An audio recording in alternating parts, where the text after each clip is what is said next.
Welcome back to Cooking with Jeff. Today I'm going to share with you one of Baltimore's best kept secrets, Baltimore pit beef. Here we've got a 4-pound bottom round that I got from the local butcher, and to it we're going to add some spices. We're going to let it marinate for 48 hours wrapped up in the refrigerator, and then we're going to cook it on the grill over hardwood charcoal. Once we're done with that, we're going to slice it very thin and make some sandwiches out of it that are delicious. With the ingredients, for those of you that want to try making it, you've got the kosher salt, which it seems like there's just about nothing you can make without kosher salt these days, but you want to use 2 tablespoons of that, 2 tablespoons of the black pepper, oregano, 1 teaspoon, garlic powder, 1 teaspoon, onion powder, 1 teaspoon, paprika, 1 teaspoon, chili powder, 1 teaspoon. Now I've already taken the liberty of mixing it up in a pan, and I'm going to put it in here, and you'll notice that there's a little bit of fat on the bottom. A lot of people have a tendency to want to trim that off, but there's a reason that we're not, and that is we actually want it on there to give it a little bit of insulation, because once we put it on the grill, it's going to be pretty close to the flames. Additionally, it's going to add a little bit of a fuel source when it melts to keep the flames going so that we can get a nice char on the outside of this. Ideally, the pit beef should be cooked to rare, because for 4 pounds of meat, you're probably going to make more than one sandwich. So you want to get this coated as good as you can.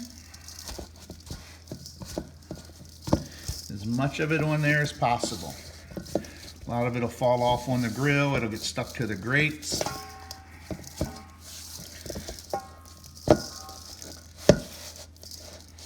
Push it on there.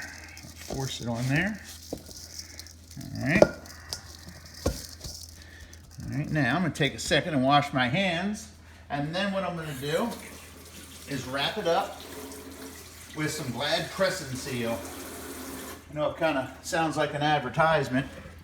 The Glad pressing seal works so good that I've kind of got to let people know about it if they haven't seen it before. It's kind of like cling wrap, but it has a little bit more of a papery texture to it. It's not quite as sticky. It's definitely something, if you haven't tried, it sticks together, for me at least, better than cling wrap.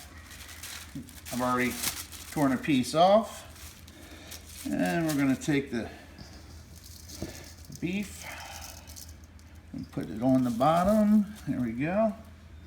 Take the rest of it, sprinkle it over the top. And like I said, the first time that I did this, I only let it marinate in the refrigerator with the dry rub for about 24 hours. So if you're pressed for time, you've got company coming over or something, it's more than acceptable to do that. Still has a great flavor. But like I said, 48 hours, you definitely make sure that the seasonings sink in. And I'm going to finish wrapping this up here.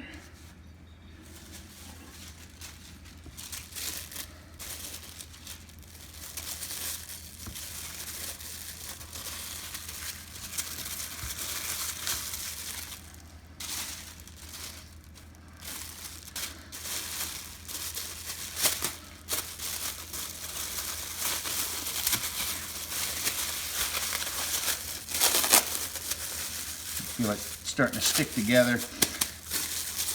Very strange how it sticks together. It's a lot different than the cling wrap, but anyway, back to the pit beef. Here we've got 4 pounds of seasoned pit beef. I'm going to take it, I'm going to put it in the refrigerator, and in 48 hours I'm going to come back and we're going to go over how I cook it.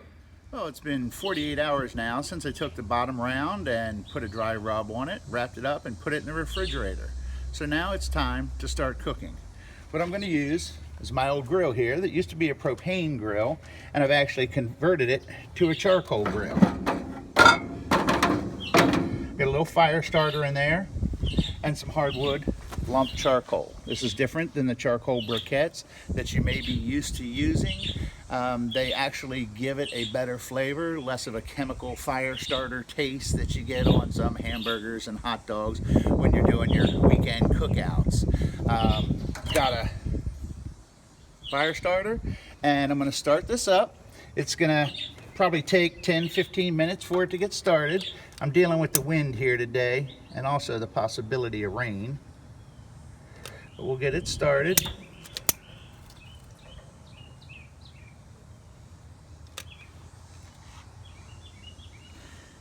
And as soon as the coals are ready, we're going to get to cooking the meat. So I'll see you right here in a few seconds. All right, now we've got the grill all set up, and after the fire stick really got going, I added some more charcoal on top of it, kind of like in a pyramid to get it going. And you can see it's got a nice white ash on most of them. Some of the other ones I added in a little bit afterward, but you don't really have to worry about a fuel source at this point, because the meat, which we've got right here, has a nice big cap of fat on it. And I'm going to set that face down on the grill. And what that's going to do is, as that melts and goes down into the fire, it's going to cause the flame to rise a little bit. And don't worry about that, because we do want a nice char all over the meat. We don't want it totally burnt, but we do want to get a nice grilled char on it. And especially as thin as we're going to be slicing it, you're really not going to taste the burnt taste on it. It's just a little char. All right. So we'll be back in a few minutes.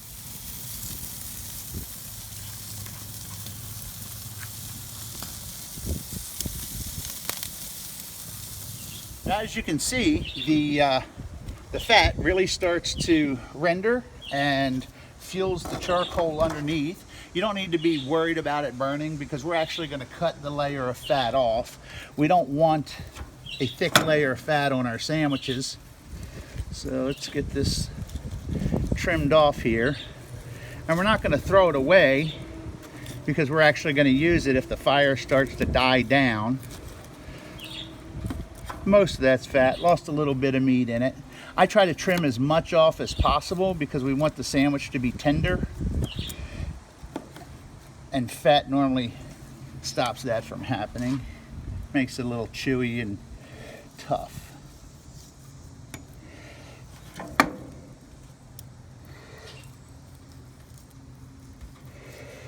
Okay, a little bit of extra meat. The dogs will like that.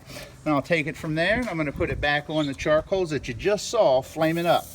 You may have also noticed there's a second one on here that it's just my own little project. One of these really doesn't do enough for me.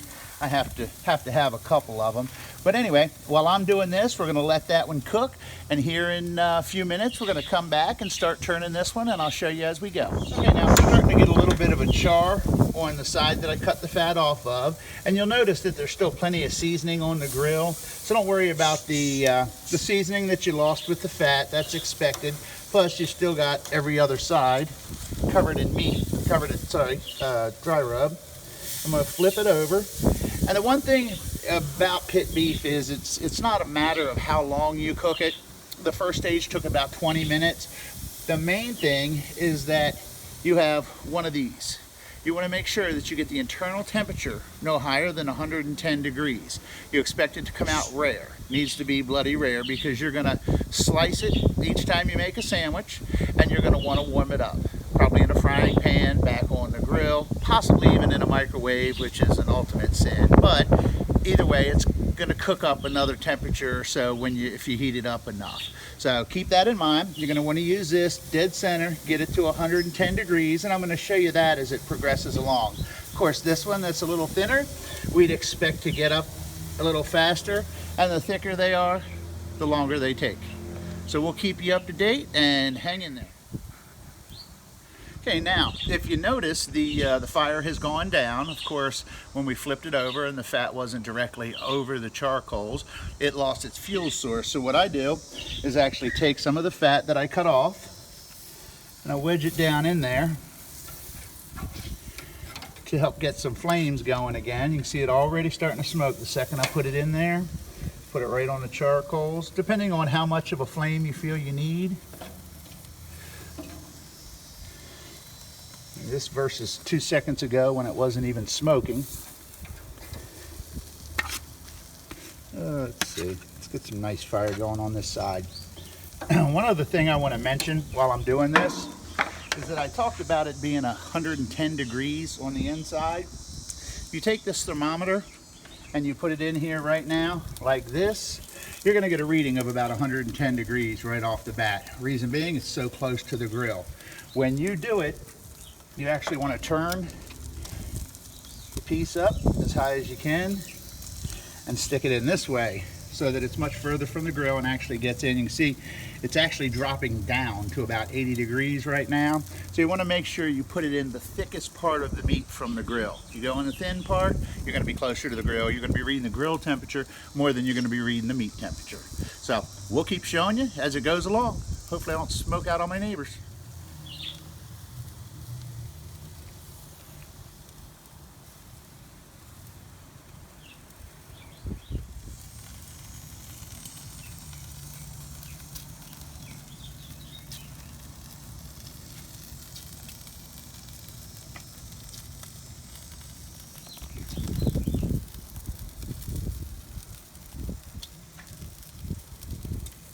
Well, it looks like our pit beef is finished.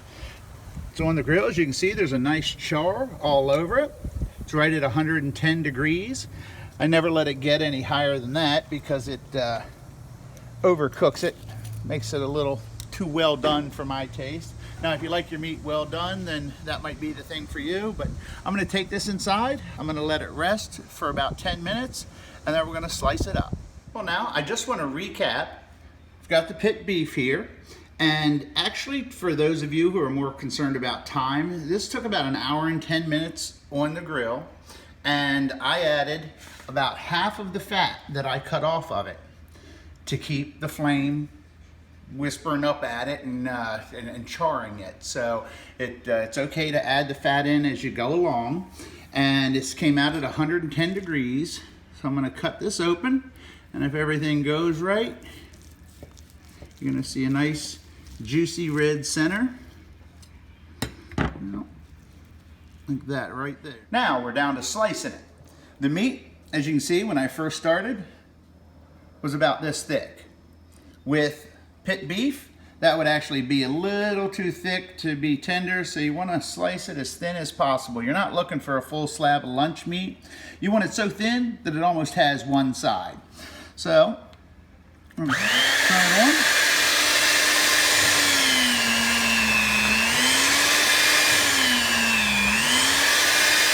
It almost looks like it's grinding it up, but it's really just slicing it paper thin. You got to put a lot of pressure on there. As you can see, got a nice slice there. If you want it a little bit thicker than that, you can always adjust this knob right here. There we go. And bring it out a little bit thicker. But keep in mind, the thicker it is, the tougher it is to chew.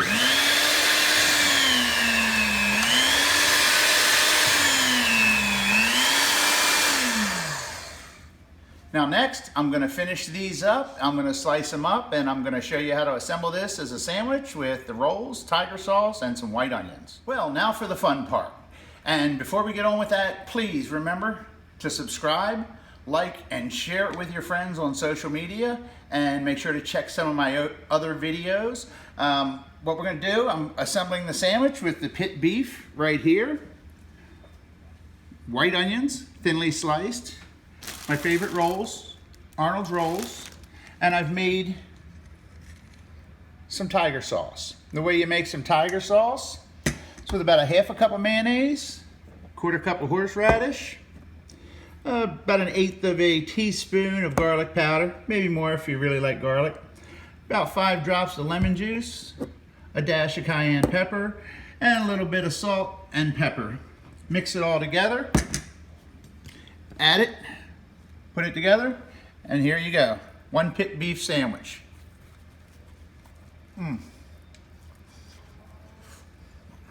Delicious.